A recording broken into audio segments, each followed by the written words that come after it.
So, Levi Allen, I was just wondering, like, how do you know if the one person, your partner, is the right one for you? And how do you decide early on that you wanted to marry your wife? You're right, Milo. Marriage is a really big deal.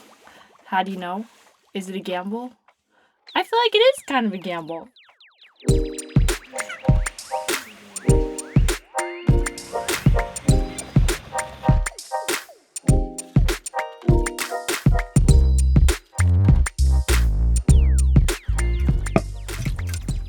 Close your eyes and see if we do the snap at the same time. Close, eyes closed. Wow. Hey, friend. Welcome back. Here we are, sitting in the van. We've been spending a lot of time in this van lately. Yes, we have, especially as winter comes. And you guys have had some questions coming up in the comments and all sorts of things. And we thought we'd just sit down and chat about some of the things that have been going on. When international travel opens back up again, what's the first place that you and Janelle want to show Ember? Well, there's a lot of places we want to show Ember, but I feel like we were planning to right now be down in Utah and Arizona. So I feel like that's at the top of our list because that was our plan that's now been postponed. And It seems really doable. Like you can just drive down there. It's not like we need to fly somewhere. So we definitely want to take Ember down there. Well, Levi wants to take me down there because I've never even been. So I'm excited to explore that area. I did the math the other day and we've been in the van for over half of 2020. For real? For real. Yeah, I guess that makes sense. We took a break out of the van when Ember was born. When that whole process went down, we definitely did not want to give birth to a kid in a van. Yeah. No. And in this video, we also are going to address, some people are asking, how long do we plan to stay in the van? What are we going to do with Ember as she gets older? And I think in this video, we'll try to make it as clear as possible what our intentions are and how the van fits into the picture of our life going forward with kids and just all of that kind of stuff. If we plan to have more kids, we're going to reveal all. Did you know we were going to reveal that all? Reveal all. Reveal I don't know what all. we all have to reveal, but... I'm really just replying to give you a high five. No questions today. Thank you, Levi. High five. That's Arlie, Bike Shop Girl. She won one of our Make Stuff grants this year. Thanks for the hello. Thanks for the hello. I've been getting some Instagram direct messages and some comments about a certain appearance in Peter McKinnon's latest video.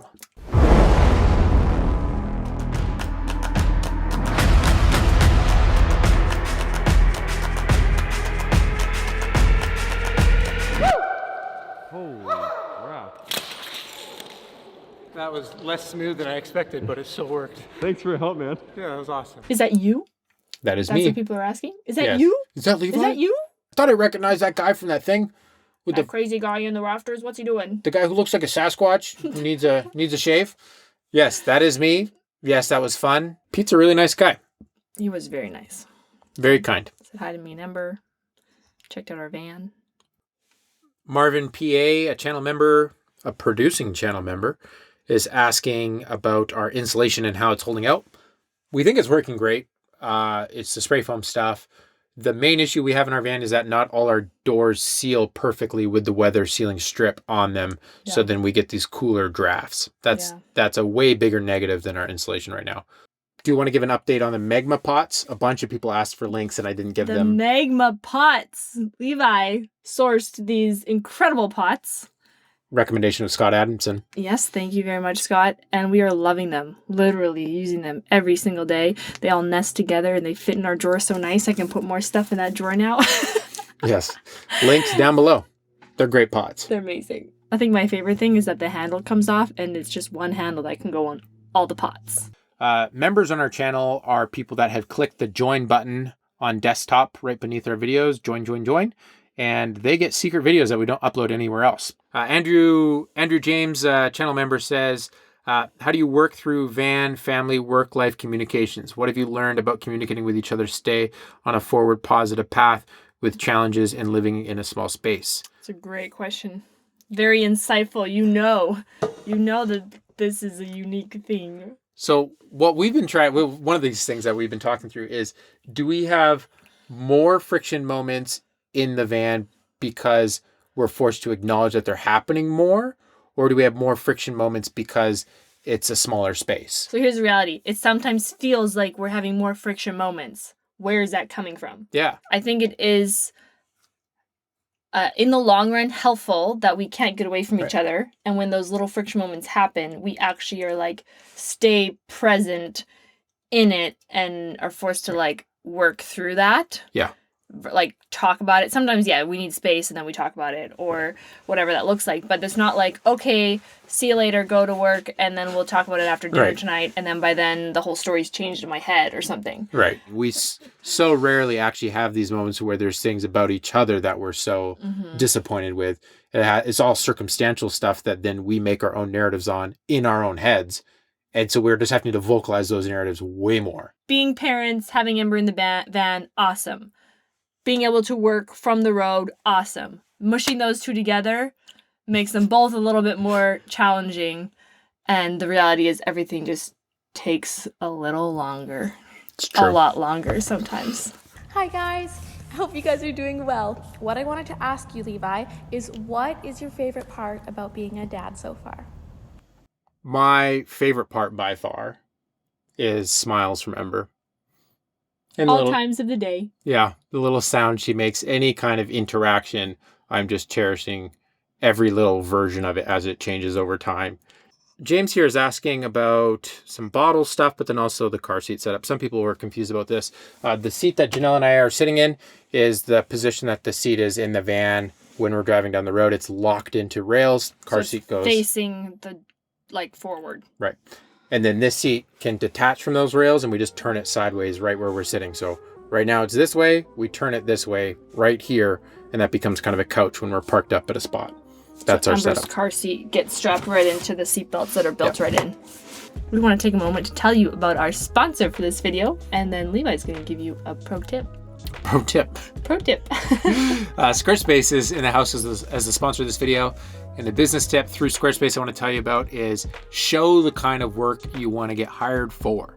If you're not showing the work you want to get hired for, how are people supposed to know that they can pay you to do that work again? That's a really good point. And one of the ways that I really recommend showing your own work is a platform that you have control over, that you're not at the mercy of algorithms and other people's choices, that you can decide how it looks, when stuff's on there, how to reach you, and all of those things. And so that is a website, and you can build your own website really simply with Squarespace. They're an all-in-one service with beautiful templates. And the cool part is that it's a drag and drop design. Just really kind of craft the experience of what you want someone to do when they get to the pages on your website. So I recommend going over to Squarespace, starting with a free trial. If you have any issues, they've got award-winning 24/7 customer support. We've also got a special code that gets you 10% off your first purchase of a website or domain. Thanks Squarespace for being a sponsor of this video. One of these days I gotta make a website about something. Yeah. I don't know what it would be, but that would be a good thing to do. It would be. Sounds so easy. How long do we plan to live in the van with our daughter Ember? That is a big theme across many comments in our latest van videos with Ember. That's been a question even before we had Ember. This is true. And I think our answer's kind of been the same throughout, that like we've always wanted to use the van for longer trips, like couple months at a time. Yeah. With a home base to go back to. That's always been really important to us. Right now we have a ton of stuff in storage. We never sold everything to move into the van. So our plan is to go back, be back with family for Christmas. Yeah. And there'll be another couple months in the van coming in the next year for sure. We don't necessarily have that planned yet, but I don't know. Does that cover it all? I know that's true, but like, is there more? Part of it is with how we put out the things that we make, where it can all get lumped into similar categories of just the van life genre has certain expectations that go along with it. Like the certain kinds of people that do that certain kind of thing. It's the classic thing. I'll get people that come in the comments all the time just making assumptions about all sorts of things about us, like who we may have voted for and what kind of diets we have. It's just, there's a lot of expectations that go along with the more this lifestyle. And for us, it's always been I think a more accurate description of our dream is van travelers versus van lifers. Yes. But it just so happens that van travelers doesn't work so well as a search term on YouTube.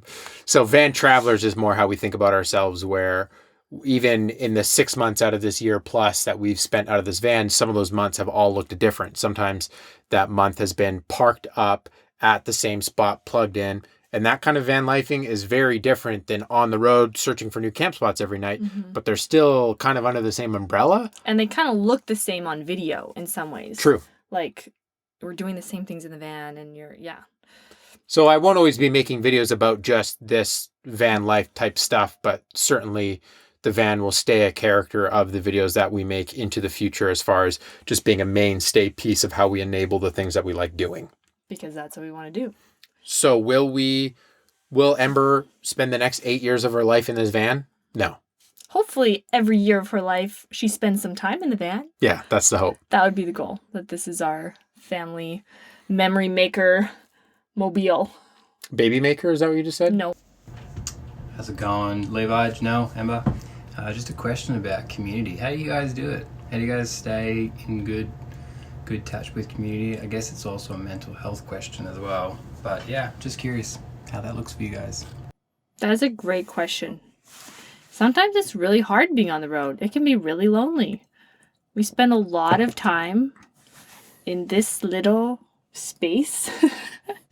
Good thing we love each other, but we also love friends and family and other people. And I think we have learned to notice when we're craving those things more than usual.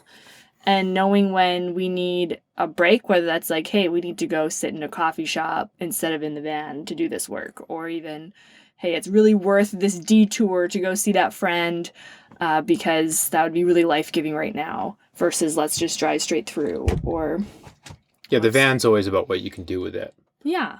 And if the pros of the van experience aren't outweighing the negatives of the social burden of not having that direct lifelong side effect of community, then sometimes you got to reevaluate. But our approach to van travel has always been like travel in the van for a time. It's never just permanent with no end. And that's also helpful for us because then we mentally in our head know where some sort of finish line is, and then we can constantly be in conversation about, is it possible to extend that or should we shorten it? How are we doing? Should we go here? Should we go there?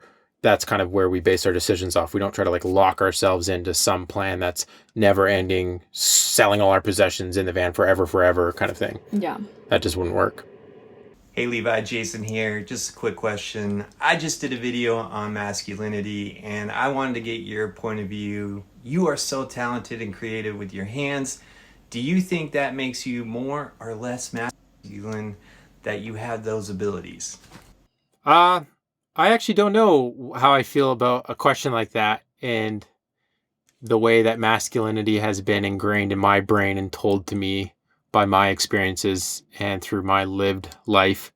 I guess the easiest way to answer that would be to flip it for myself. And that would be if I lost the ability to make things with my hands, I would feel like a part of me is missing. It's that search for meaning. What's the... Man's Search for Meaning? Yeah, what's that? Viktor Frankl? Viktor Frankl. Janelle studied psychology. She knows a psychologist. Viktor Frankl's whole theory about purpose being what keeps you in tap with reality is certainly something that I relate with. So I would say that that's probably more important to me than any specific manifestation of that purpose. Right, but currently you're finding a lot of purpose in building stuff with your hands. So Levi Allen, I was just wondering, like, how do you know if the one person, your partner, is the right one for you, and how do you decide early on that you wanted to marry your wife? You're right, Milo. Marriage is a really big deal. How do you know? Is it a gamble? I feel like it is kind of a gamble. It's not like there's this 1,000% certainty that this is the only person I could ever spend my life with ever. Yeah. But it's like, oh, I want to, and Levi and I decided we're going to be all in. Yeah, I think it's that decision part, right? Yeah. We have described it before to friends that are in the dating stage, that it's about your commitment to sticking with that other person, not them completing something in your life. Yes. You have to be able to like be your own person. Yeah. And not need the other person to complete you because they won't. You're going to be imperfect. Yeah. And even if it seems perfect right now, it's going to at some point seem imperfect. I definitely do think it comes down to your willingness to keep making the choice that I choose this person. And who you then end up choosing obviously comes down to what are your closed hand things in life? Like, what are you not willing to compromise on? And then what are things that you're more flexible on?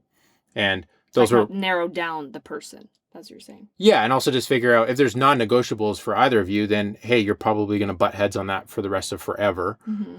But figure out with each other what those are and aren't.